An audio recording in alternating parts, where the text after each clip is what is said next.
happen if we went into some sort of recession and the Fed couldn't lower interest rates, this would be utterly devastating for homeowners and for the average worker and employers, because they would not be able to get access to cheaper capital to carry them over in a recession. And this would be a first for American investors and American real estate holders, whereby the Fed may not be able to lower interest rates like they normally would, because they need the capital to keep funding the federal government. And that's something Americans haven't seen before.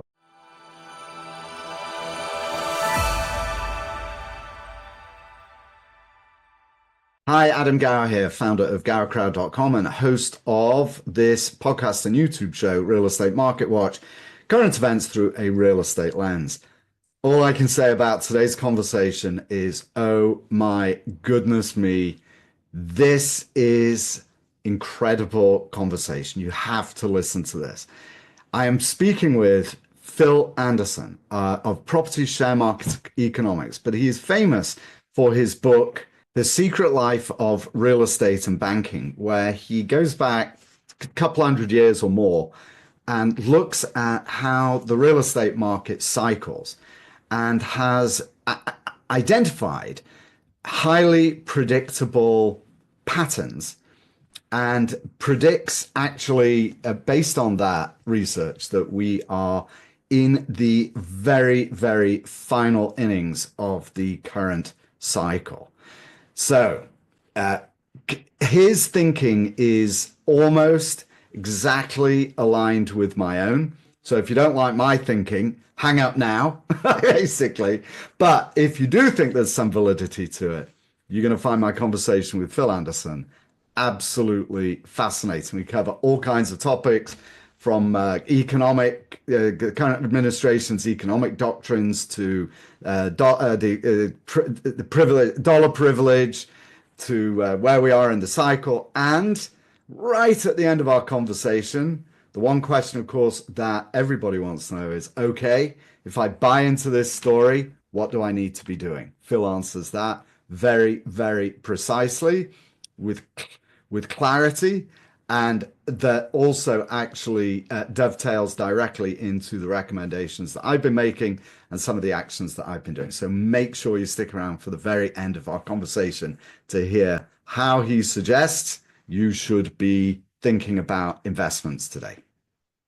If you've not already done so, please go to GowerCrowd.com, subscribe to the Gower Crowd newsletter. Just hit the subscribe button and you will get analysis and updates that are currently based on the conversations that I'm having in this podcast series, including my conversation with Phil and with all my other guests. All right, so that's all at GowerCrowd.com.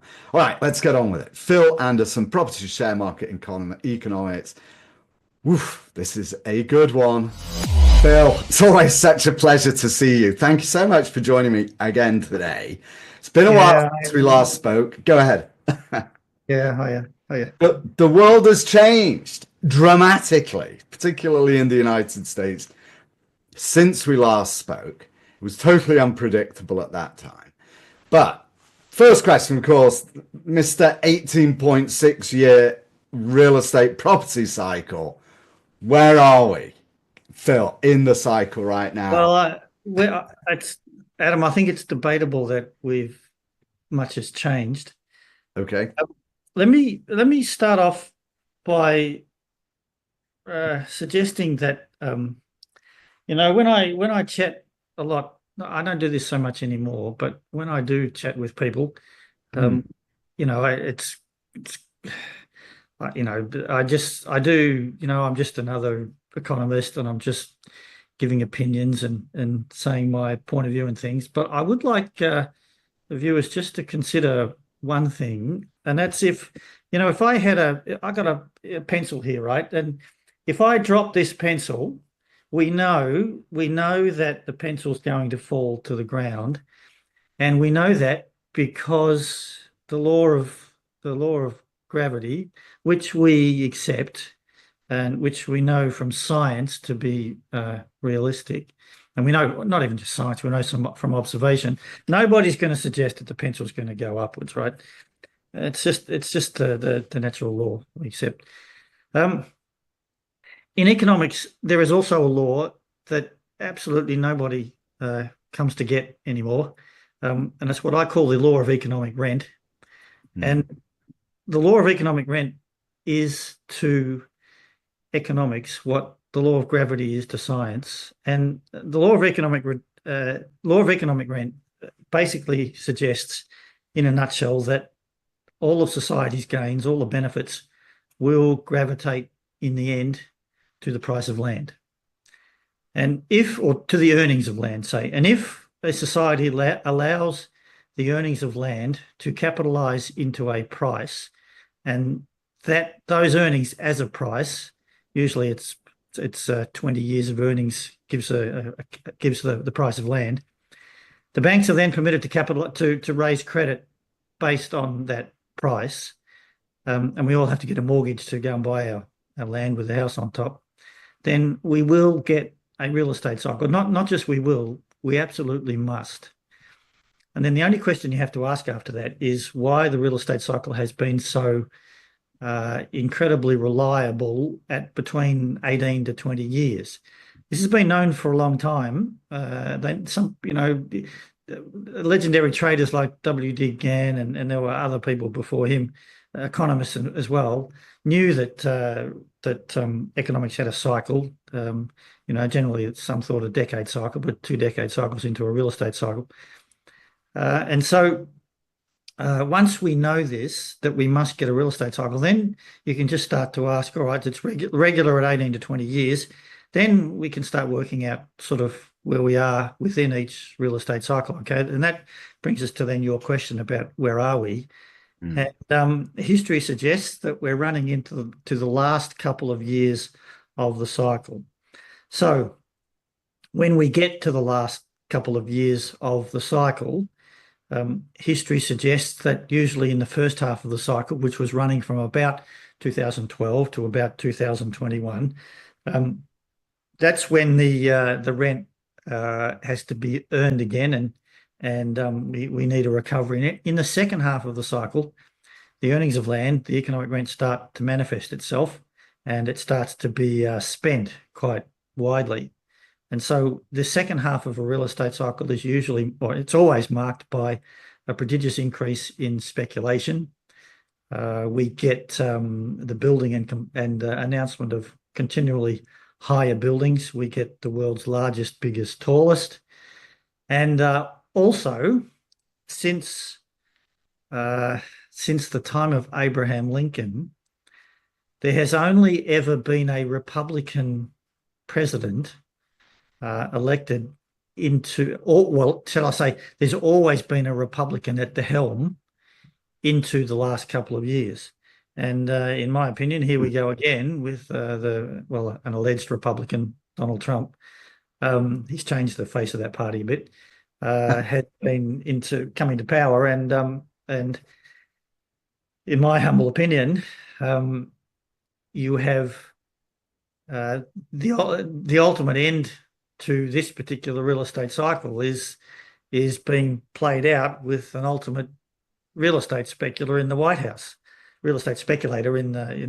So that's how I think the second half is playing out, and why I think we're sort of towards the end. So what we should be seeing is a good deal of speculation, and look where Bitcoin's going.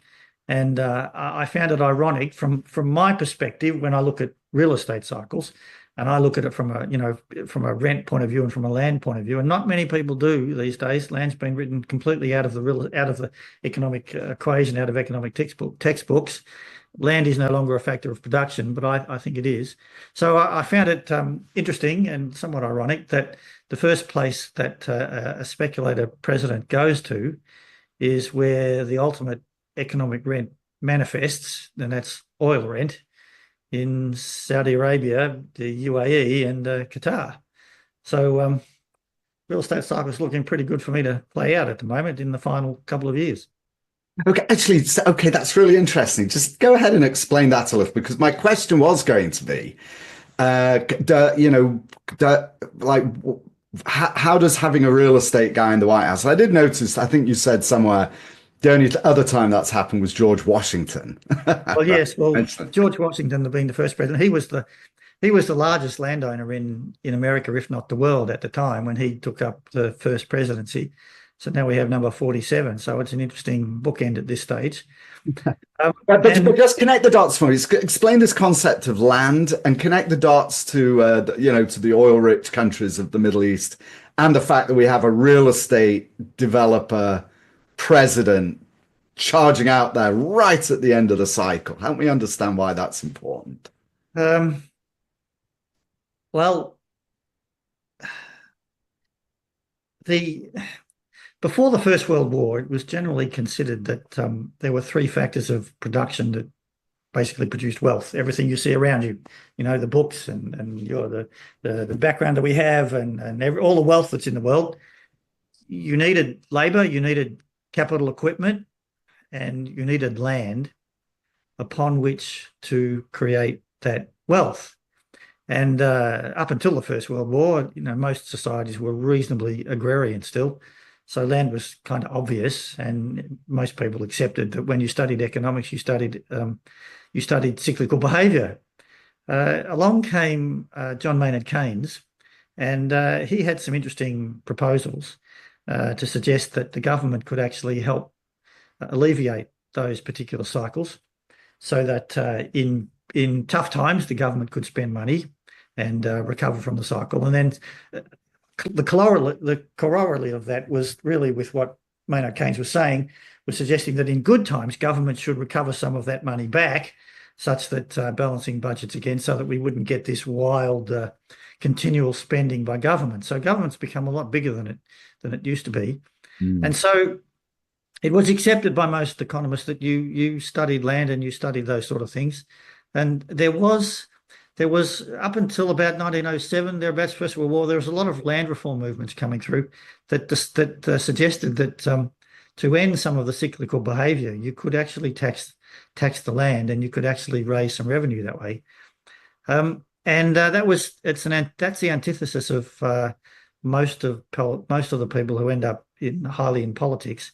They don't really want you to know about that. So there was a number of people employed to eradicate land from economics. And so it was generally from about after the First World War, all of that was put into economics, such that the land as such was written out of the economic textbook. So now, these days, there's only two factors of production, labour and capital, and land is considered part of capital. Now, that's all right if people want to do it that way. It's just that these days, the economists, they will never see the end of the real estate cycle coming because they don't understand the land question. And so if you have a look back in history, if you have a look back to 2007, 2008, you go back to 1991, you go back through the early 1970s, and you go back to the 1920s, the cause of moving from an economy that was running really well into a recession was the deflating of land price. And so that was reasonably well seen back in 2008, because we had the mortgage system in the United States got clogged up, and it was all a backing of mortgages by housing. So that was sort of a bit obvious that land was involved. In 1991 and thereabouts, and after 1989, there were other things blamed for that particular downturn. And in the 1970, 74 afterwards, it was widely believed that it was the oil market that and significant rise in oil that brought on the trigger for the recession. But as I demonstrated in my book, you can link, and it's been very clear to see in the United States, you can link about every 18 to 20 years, and it's been as reliable as you can imagine back to 1800, which I traced in my book. You can see that after we've had about 14 years up of rising American land prices from the bottom, and the bottom of the prior recession was 2012. After you've had 14 years of rising prices, we get another crisis. And at the moment, since 2012, we've had 13 years, very good years, of rising American land prices. Well, AKA these days it's read as house prices, but it isn't. House prices don't go up. It's the land underneath that increases in value. And we are at year number 13 now. And here we are. We're starting to get a few interesting developments, which what I would consider is towards the end, that would tell us we're sort of at the end. And here we are again facing interesting problems that we've got to get over, which is, of course, the US federal government deficit and debts in general, and worries about the United States dollar and other things, which for me is quite normal as we go into the 13th year of a real estate cycle. And the thing is, because every single economist these days, if they've come out of any university, especially in America, they will not have studied the land market, so they won't know how to identify the moving parts that will tell them that we're coming into the top, and to prepare for a land price-led recession, which, as you know, I've been saying would happen as we go into 2026 and after. And I've said that to you before many years ago, and I've said it. I've been saying it consistently since 2012, and here we are. Yeah. So what's the story with oil? Like, what do you make of that trip to the Middle East? And why does that? Okay, so what I'm looking for is signals, and you've started talking about them, but you did mention this one. That sounds like something that is anomalous. It's usually, presidents, their first trips are usually to Europe. This time he went straight to the Middle East. So why is that a big flashing sign for you, or big neon light? Oh, it's flashing in the sense that there's so much money coming out of there, which is significant because that's where the rent is these days, and it's been that way for several decades. So apart from anything else, I didn't find it surprising that we have a president that's involved in real estate all the time, and he'll go to other wealthy rent generators, and that's what basically Saudi Arabia is. It's that's the economy is based on economic rent which is what oil is basically. So yeah, I didn't find that surprising, like many people did. I also it's not the only. There are plenty of other things that give us the indications, and that's bank spending and the housing market and various things. So it's not. So let's talk through some of those then. But one thing that I'd like to back up to, you already mentioned, was the dollar's reserve status, and its role as the global reserve currency. This idea of exorbitant privilege. What's going on with that, and how does that feed into the end of the cycle that we're? Yeah, that's good questions. Before we get there, I should also point out that the last few years of every single real estate cycle have been frenetic, in the sense that speculation really does take over, and usually it's in some new thing, and I think Bitcoin would qualify for that. But also, behavior comes forth such that we all get carried away with absolutely everything we shouldn't be carried away with, and it never allows us to see the signs that the real estate cycle is topping. And so as we went into 2005, 6, and 7, I don't know if you may recall that we all became absolutely I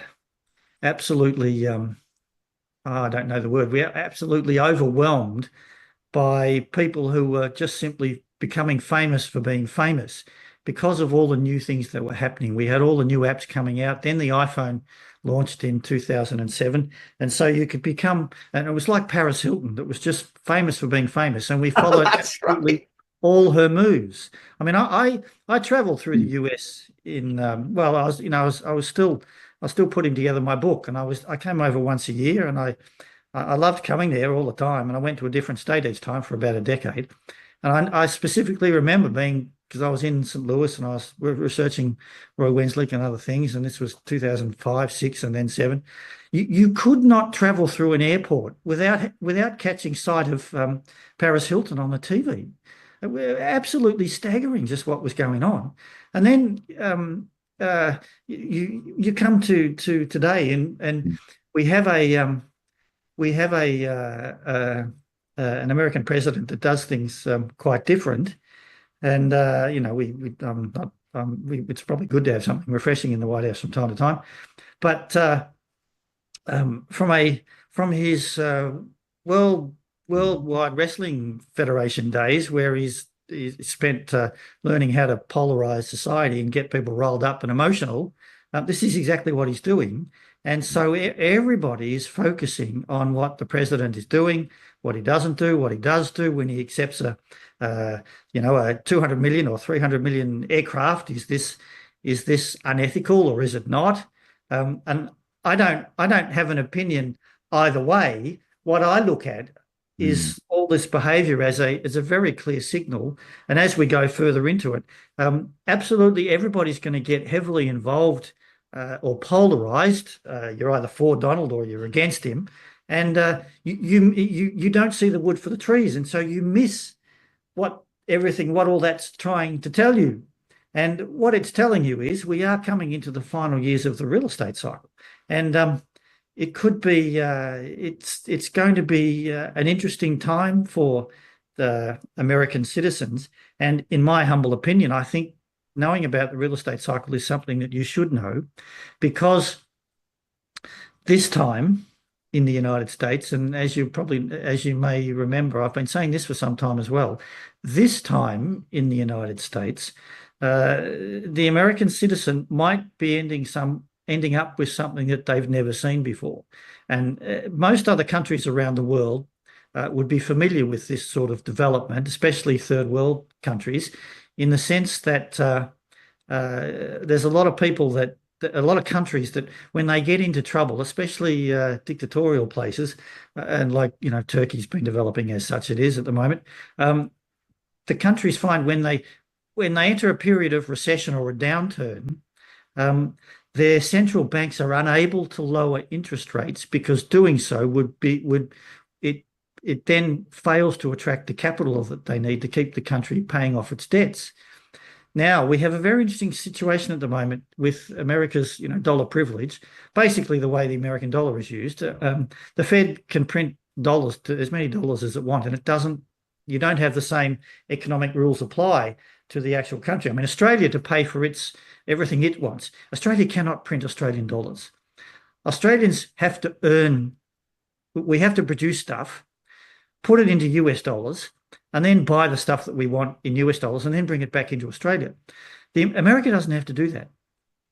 But this time, the way that the president has sort of been behaving, and this first became obvious with the tariff question, is it possible that people might lose faith in the ability of the American government to pay its debts? And the federal debts of America and the US dollar and all the problems, they're never a problem until they are.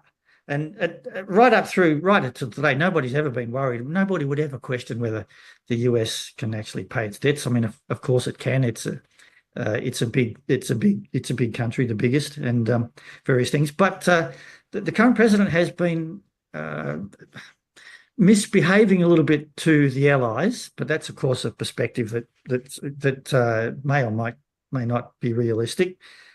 He's certainly doing things differently, and I don't want to get into a commentary about whether this is good or bad. I just try to observe the facts, and it might be creating a scenario whereby, and this is for the first time that Americans would feel this, whereby if we get some sort of recession, some sort of downturn, as some people thought might happen if the tariffs stayed as high as they have, if we got some sort of downturn, and if the creditors, the owners of the American federal debt, much of which of that debt is actually owned locally, but for those where it's owned internationally, if they decided to dump those treasuries and there was a flight from the dollar, the American government might find that it couldn't lower interest rates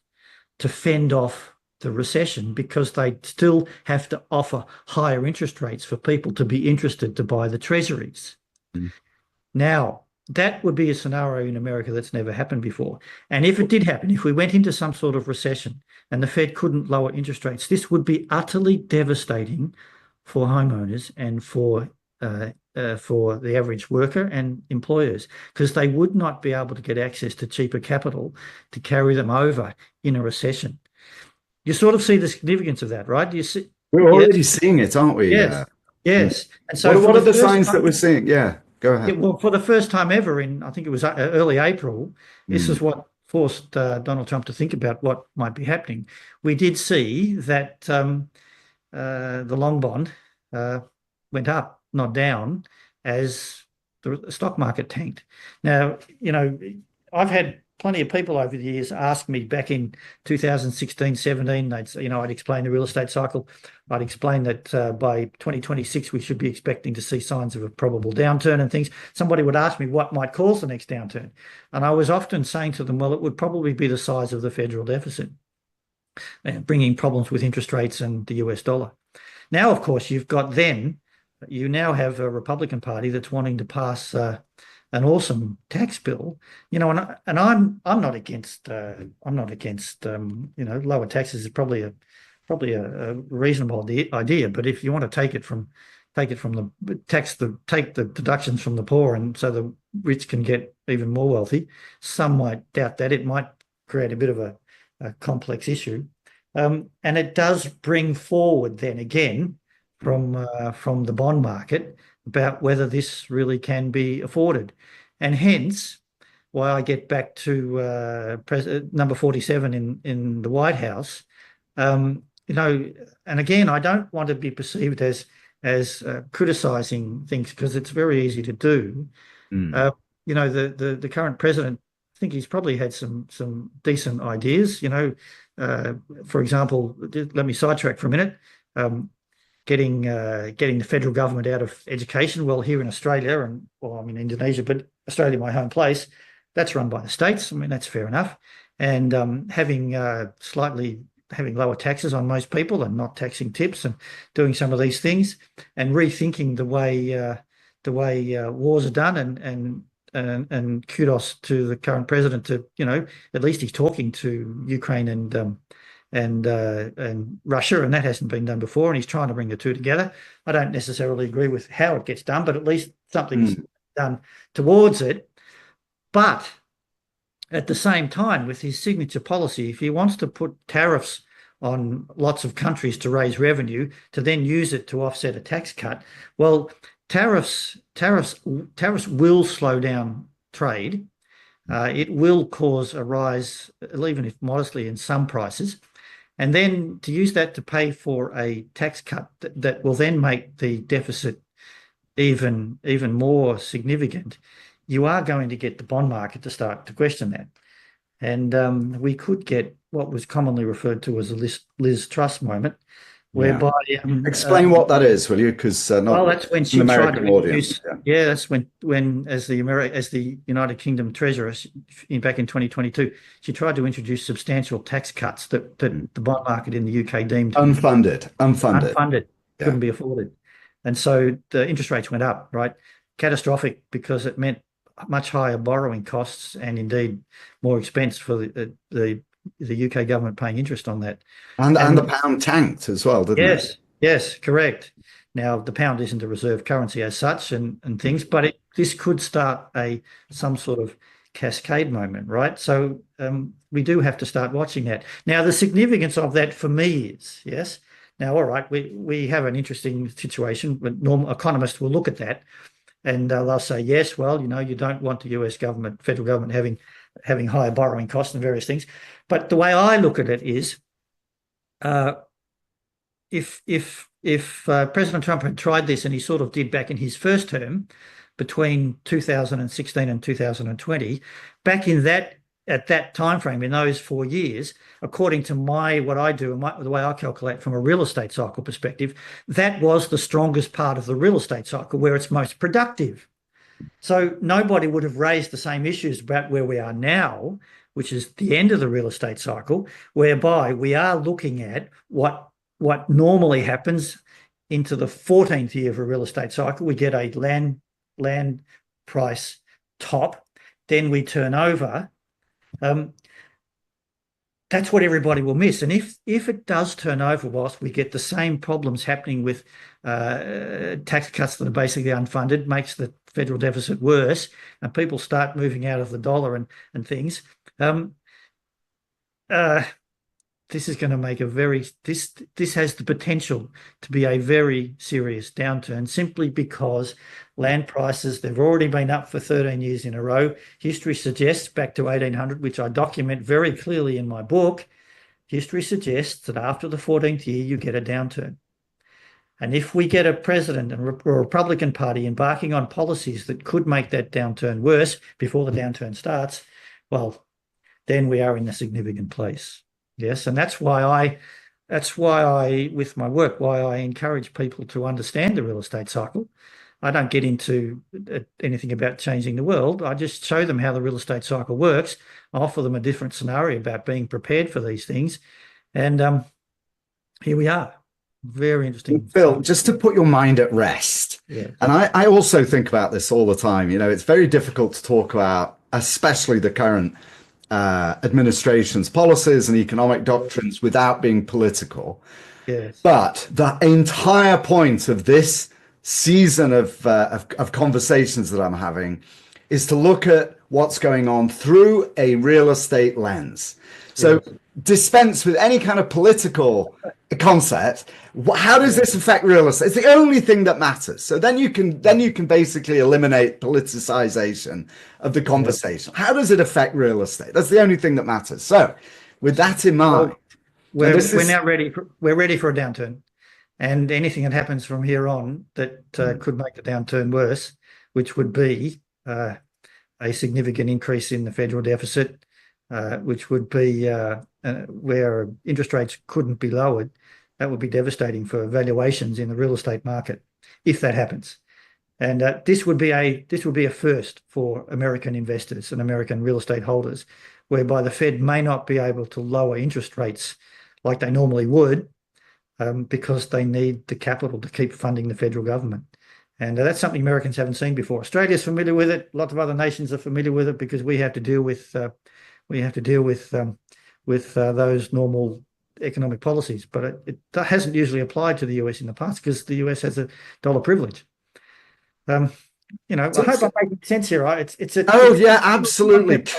Yes, and the thing is, what nobody will get from anyone else, which is my specialty, is that real estate cycle. And it is clear that we've had 13 years up of the real estate cycle. It's completely clear since the bottom in 2012. Anybody that wants to go on Zillow, wants to get real estate market statistics, will see that the US real estate market, as an homogenous United States statistic, they bottomed in 2012. Yes, and I've been saying that for years. I know it's simplistic, but just add 14 years for the next top 2026. Yes. Now, all right.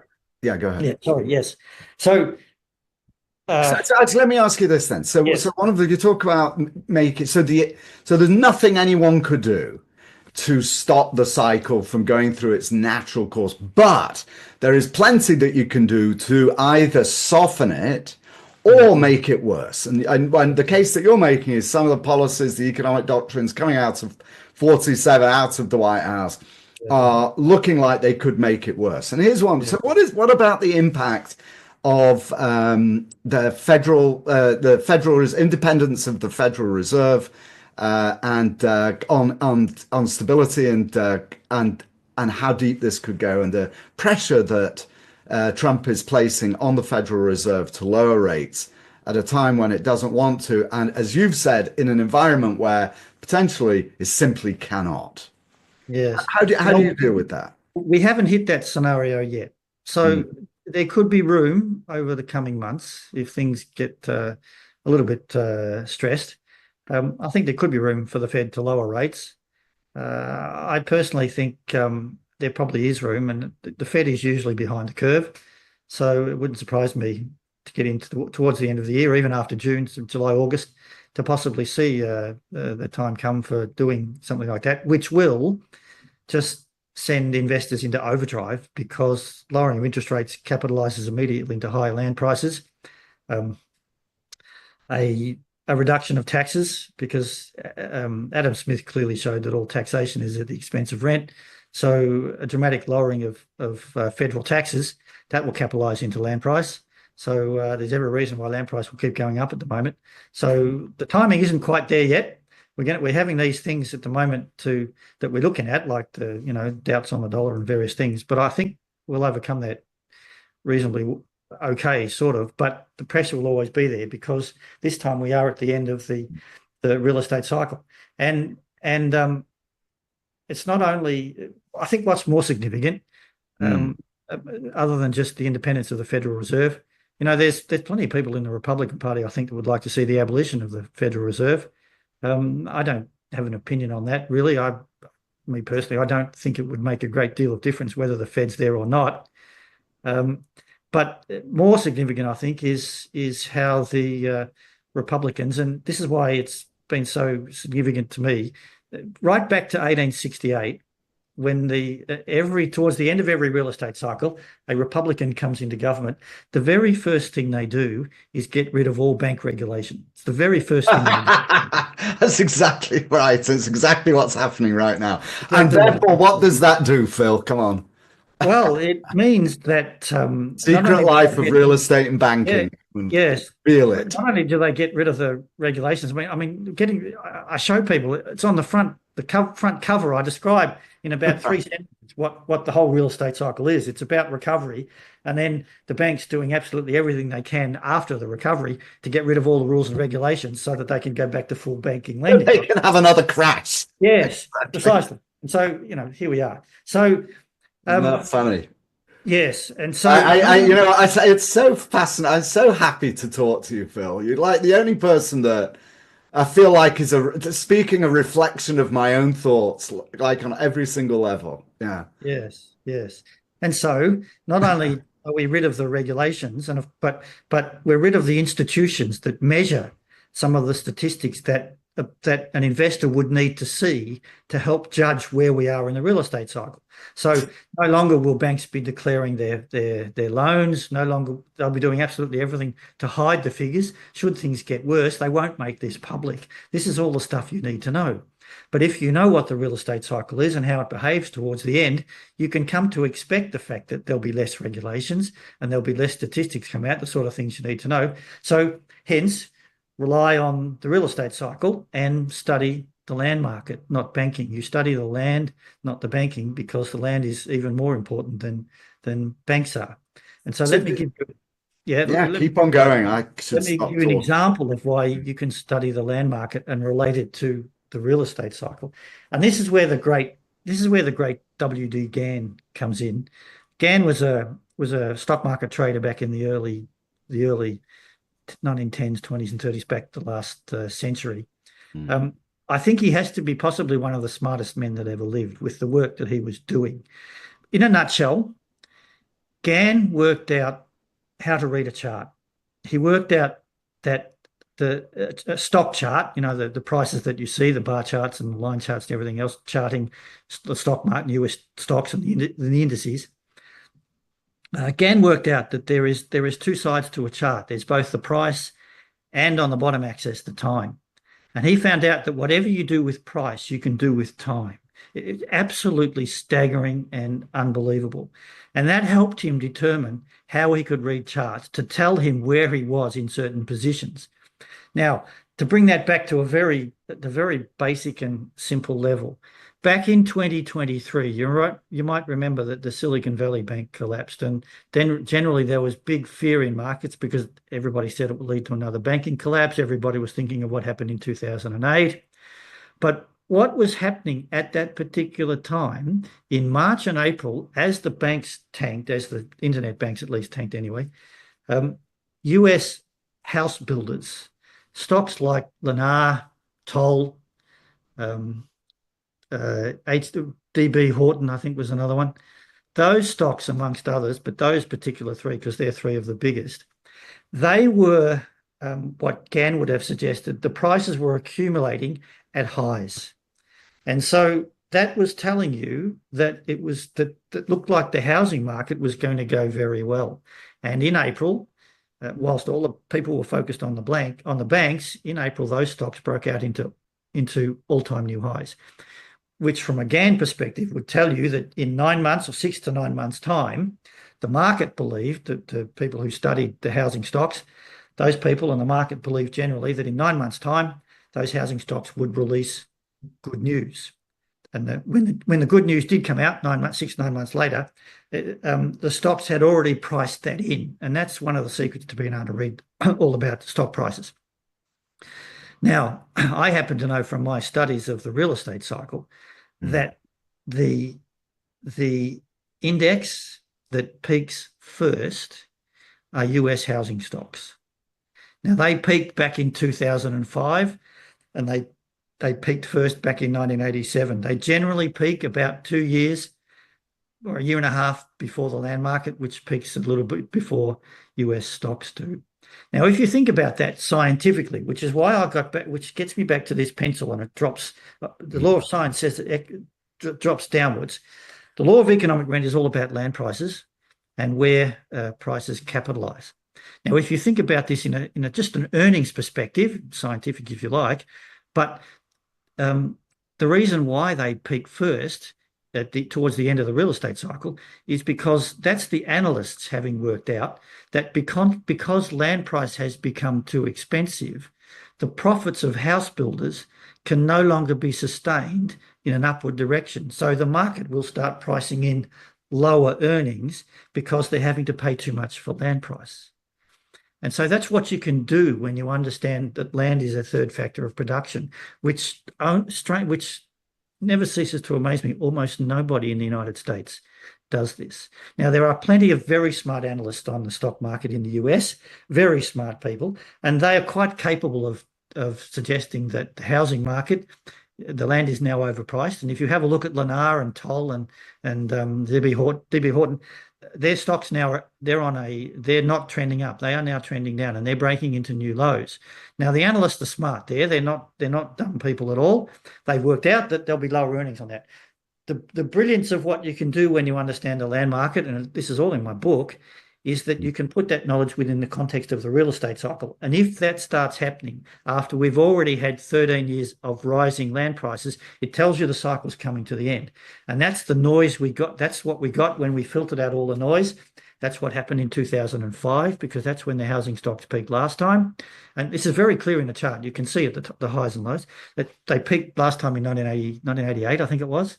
So here we are again. Yes. And so everything around me that I see, because I'm not getting carried away with the noise of all the Republican shenanigans going on, and I try not to get angry and emotional about all that, so that I can maintain my focus.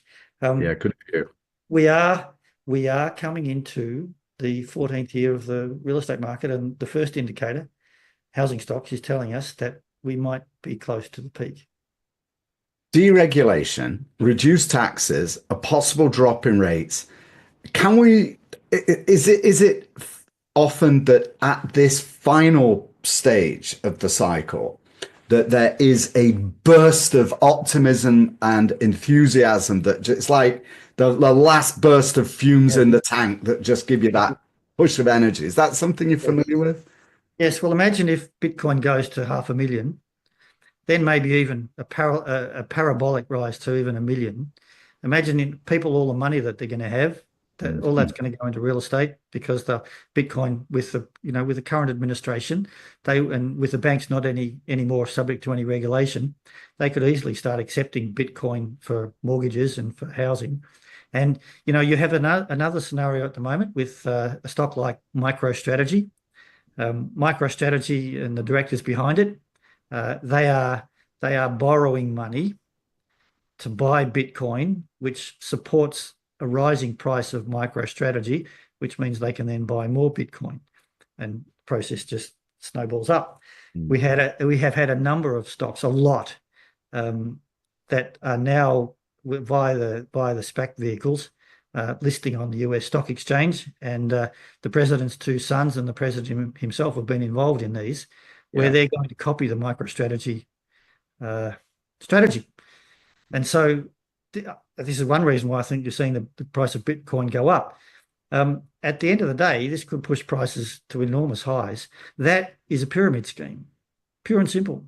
And when that unwinds, man, oh man, when that unwinds, if it unwinds, these things normally do, and it happens when you've got a declining land market. So then the people who have come into the real estate market, suddenly, if they've come in the last 2 years, they will see suddenly that the value of their house and land is suddenly worth less than the mortgage they've taken out. Then we have a scenario like what happened in 2008 and 2009 and 2010. Bill, so you mentioned it's starting to come together now. I can't be, it's like really serious, so happy that we're talking. So how do you read the impact of AI in the context? Because that's something that is very unusual, isn't it? This is an accelerated productivity tool like nothing we've seen before. How does that feed into your thesis? Well, it is, of course, something that we've never seen before, but we've seen things like it that do similar things at the end of the real estate cycle, where we all get carried away with speculative vehicles. I mean, in the late 1960s, it was oil and Boeing 747s. In the late 80s, it was madness on real estate and land and a few other things. And then 2005 and 6, we all got caught up in the mortgage market and how quickly you could make money doing that. There's always something at the end that comes along to excite people. And the market, after 14 years up, the stock market in particular, it doesn't go 14 years straight up, but the land market does usually, which it has. Things have to happen, I've noticed. And when I wrote my book, it's almost as if, what I came to find was that it's almost as if the real estate cycle was a living entity in such. And the real estate market tried to do absolutely everything possible to bring absolutely everybody in right at the finish, and such that when we get to the final peak, and let's say we have one more move up in the Dow and various things, the market can't top. The stock market can't top until we're absolutely all in. We have to have ourselves no more money left, no credit left.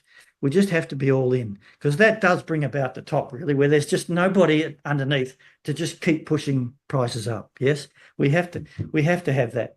And I don't think we're there yet. There has to be more development. And, when you've got a Republican and the president that's just gangbusters behind pushing crypto and everything else and those things, well, then there's the scenario that could develop that way. So. Okay, so let me ask you this then. So other than having not read your book, I'm seriously, Phil, I sit here and I think exactly the same as you. I've learned from you in the past. I've read your book. I see these things, but I also see them from my own experience, having been in this industry for actually 40 years. So I've seen several major cycles during that time. And I just see the real estate industry, the people in the real estate industry, the only signals they're reading are the old ones. What's the cap rate? Rent projections, employment growth, like the usual metrics that they're looking at. Why are they missing it? Why is it, when it's so obvious what's going on, does the industry just keep trundling along as though everything's going to keep on going up? Yeah, it's a good question. I don't have an answer to that one. You do have to have a little bit of fresh thinking from time to time. I guess one reason is in the sense that real estate as an asset class is probably not so volatile over the years. I mean, I could probably stand corrected in some way about this cycle, in the sense that COVID brought on some difficult times. It wasn't easy to manage real estate through that particular time. It was difficult for some uh, commercial places, and my family, we've got commercial, so I know how that felt. And then you end up, the government does, and go back to the policy whereby you try and force, for a little while there, workers had the upper hand where they could work from home, but in the finish, I think the investors had the upper hand there, whereby I said, well, you've got to come back to work, because you have to give my commercial property a reason for existence and more value by coming back to work, right? Well, they've got the upper hand there, and so that eventually was what was happening. And I know for myself, running a business, that working from home is not always the most productive environment. And I was, to be fair, I was trying to get my staff back. We agreed on a couple of days working from home, but otherwise back in the office. So you get back to the status quo, don't you, really? And you say to yourself, well, thanks, we're back to normal, and then work out how to get back into normal investing. But sometimes you've got to see things a little different sometimes. And that's, I know from my subscribers and people who've dealt with me over the years, once they get their eyes opened to land being a separate entity, you can start making different judgments about investment. You can start to see that probably it's not, over the course of 14 years, probably it's not necessarily one's investment brilliance that leads to gains all the time. And so you've got to have at least a step back and say, well, You got to have a little bit of humility. Yes. Right. During the 14 years, all you need is a heartbeat and a checkbook. Yes. It's at the end of the day. All right. So I'll tell you what, let me frame that slightly differently as we wrap up this fascinating conversation. So for those who do think the way that you and I think about where we're headed, how does one, or even for those that don't, but who are willing to be persuaded otherwise, how do we prepare for that? And the way that I've been asking my guests is this: if you were to be handed $1 million today, right, in cash, what would you do with that? Yes. Now that's the quintessential question. That's the $64 million question, and it's an important one. It's a very good one. Well, of course, it's not an easy answer, in the sense that being handed $1 million, sometimes, first up, I'd asked whether a person is used to handling $1 million. And so for me, that's okay. I'm used to those figures, but there's some people that aren't. And, you can see that with lottery winners who all of a sudden get a sudden influx of funds. The first thing I tell people when they get that sort of influx like that is to put it in the bank and look at not a bank book these days, but look at your online account and get used to seeing 6 and 7 figures there, so that you begin to learn to be able to handle that sort of figure. But say you've already done that, and say you're doing quite well.